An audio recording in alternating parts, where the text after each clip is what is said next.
Hey you guys, thanks for clicking on my first video on this new channel. As you can tell by the title, I will be going down my top 10 list for my favorite WWE wrestlers. Before I get started, I just want to go over a few things. Number one, this channel will feature many more things, not just WWE. It will feature many topics like top 10s, bunch of stuff. Secondly, my old channel became my gaming channel, and I will link it in the description. Alright, well, here is my list of my top 10 favorite wrestlers of all time, from WWE. Alright, now my first entry is number 10, Randy Orton. Now why is Randy so high up? Well, he is still number 10 all time, which means the lower picks are going to be great. From the beginning, when I started watching WWE back in 2011, Randy has always been a mainstay in the WWE, with guys like Taker, Cena, Rey Mysterio coming and going. He was always there. I always find it hard not to root for him because he's always there when I was tuning in every Monday and every Thursday or Friday for about 3 years straight, whether he was a babyface or a heel. Even his RKO finisher was also mean to death, so that's good too. And my favorite matches with him had to be with John Cena and those 2009 and 2008 feud. It's just fun to watch, and I hope Randy still trucks hard for about many more years to come. Alright, at number 9 we have Christian. This might be a shocker to most wrestling fans. I could already hear the comments and see them. How can you rank Christian over Randy Orton? First off, you can fight me. It's my list. Secondly, just hear me out. The same time I started watching WWE, Christian was in the middle of a feud with Randy Orton for the World Heavyweight Championship. And I think he was the babyface while Randy was the heel. I rooted for him because he was an underdog. And I loved Randy too, but I love my underdogs in the WWE. And when I had WWE Network, I learned more about Christian and how he was always seen in Edge's shadow, especially at the beginning of his career. But Captain Charisma had a good underdog story, and it held a lot more meaning when he finally won the championship in 2012. Love his story. My favorite match with him probably was with CM Punk, honestly. I loved his music. He had a lot of charisma on the mic. He was funny to watch. His matches with the Hardy Boys and Edge, those were great too. I think Christian deserves a spot on this list. Coming in at number 8, we got Seth Rollins. Now, in the 2014 and 2017 era, Rollins and Roman Reigns carried the WWE on their backs. But Roman was bland. But Rollins had almost really great promo skills and awesome in-ring ability. I loved his curb stomp finisher. It was always cool to watch until they banned it, sadly. I always believed he was better as a heel, and I stand by that to this day.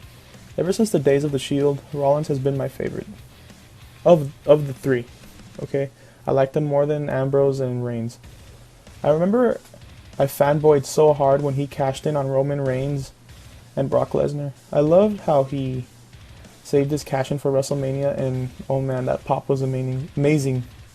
More recently though, he has been severely underutilized by the WWE, and I hope they figure everything out.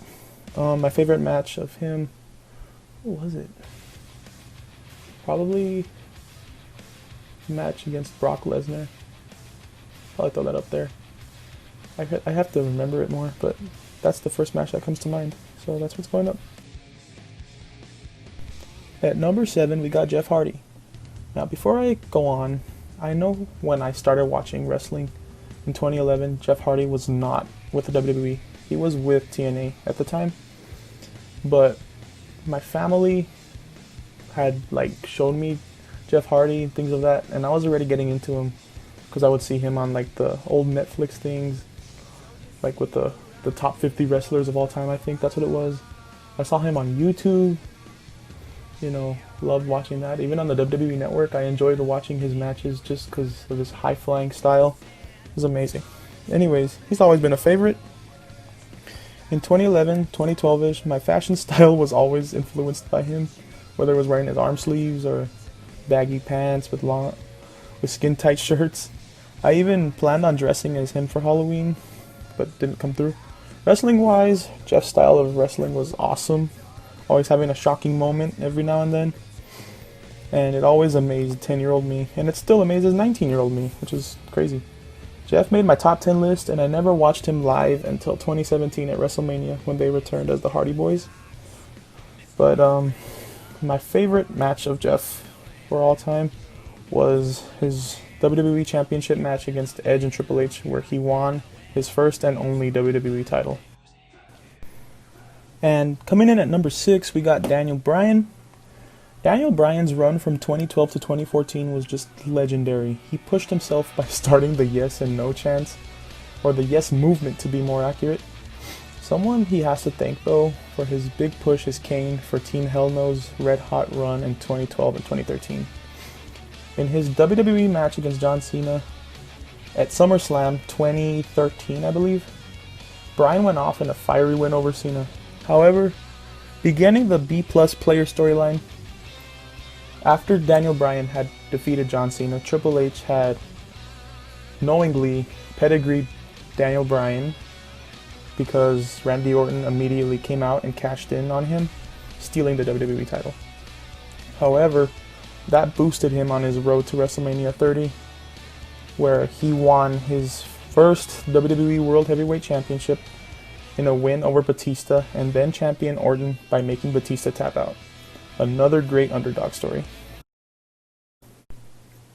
Alright, number 5 is going to be a little bit of a shocker to you. It's The Rock.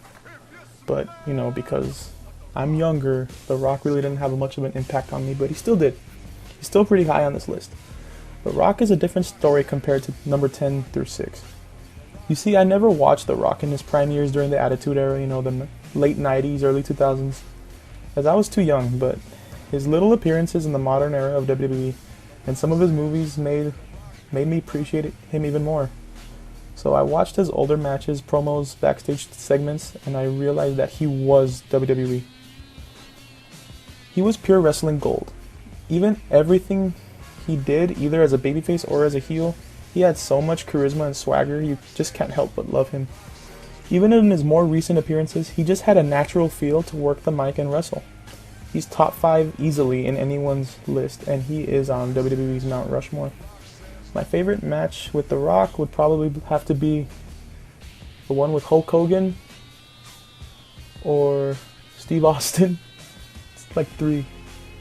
Or the first match with John Cena. The second one was like, eh. Anyways, that's The Rock.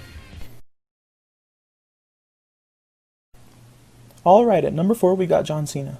Now, I don't even know if he's top 10 in most people's list, but he is in mine. He is mean down to the bone with the, I can't see him, why is this thing floating, or this and that. He's just like camouflage, or even just his theme song being memed out. But beyond that, he is a good wrestler. Not the best, but he is good. In 2011, as a kid who barely started watching wrestling, I naturally gravitated toward John Cena in his red shirt phase. Boy Scout John is your typical babyface wrestler, as CM Punk called him. I even loved watching his Doctor of Thugonomics phase on YouTube, and his many title runs were also entertaining. His relationship with the crowd is also just pure gold. His "Let's Go Cena, Cena sucks" chant is just awesome, as the crowd loves to hate him and the little kids love to love him. He has a connection to the crowd, which is just amazing. No other person or wrestler besides maybe The Rock or Stone Cold has with them. Anyone who disagrees can fight me. Alright, number 3 hits really close to home.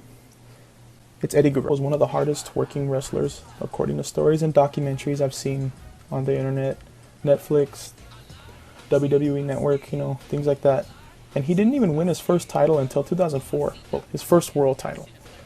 Eddie is from El Paso, Texas, which also happens to be my hometown. His charisma on the mic as a heel was comedy gold, even as a babyface. But his backstage segments were hilarious. The lie and cheat and steal gimmick was genius. Slamming the floor with a chair and giving the chair to the opponent, and ending with Eddie acting like he got hit by the chair, making the referee call the match, was just priceless. Eddie's win at No Way Out 2004 against Brock Lesnar for the WWE title was his shining moment. It was bittersweet as Eddie celebrated with the then heavyweight champ Chris Benoit, because not long after they would both have been passed on. Eddie is a legend. Alright, on a less emotional note, at number 2 we got Shawn Michaels.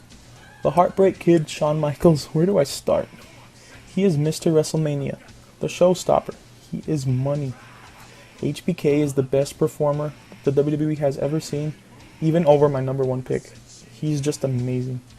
From his days in the 90s balling out with Scott Hall, Kevin Nash, Triple H, DX, to his run from 2002 to 2010, he was amazing. His runs with DX in 2006, 2009, his matches with Vince McMahon at WrestleMania 2005, John Cena on a random Raw in 2007, even retired Ric Flair at WrestleMania 24, his match with Triple H and John Cena at Survivor Series from 2009 were all amazing to watch. But his legendary matches, like top tier, were his WrestleMania matches with The Undertaker at WrestleMania 25 and WrestleMania 26. And the person to retire him in 2010, being The Undertaker at WrestleMania, is just priceless. Shawn Michaels is the George Washington on the WWE Mount Rushmore, and I stand by that.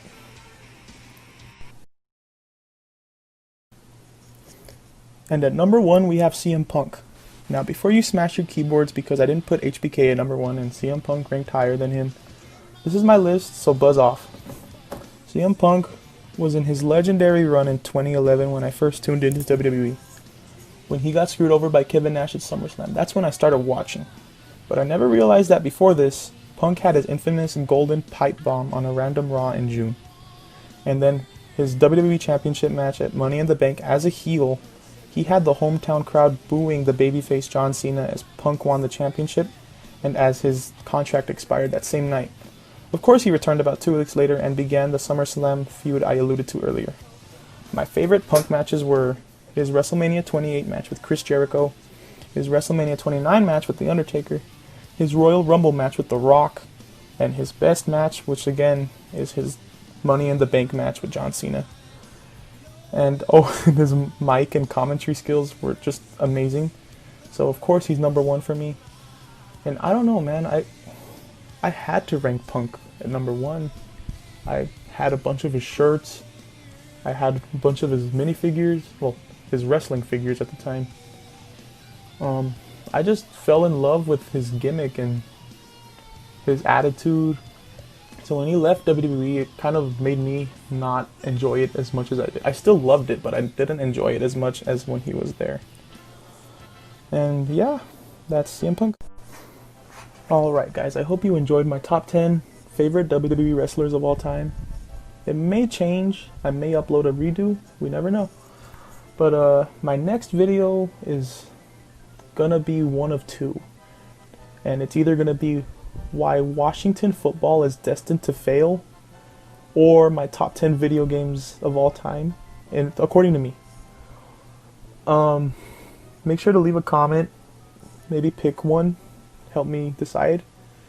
And also I will be putting links to my other channels, which is Badman Luffy Gaming, which is, just my gaming channel, and LVB Film, which is another channel I run, and it's filled with my flag football team's game film. So anyways, thanks for watching. Drop a comment, like, hopefully subscribe, and I'll catch you next time. Peace.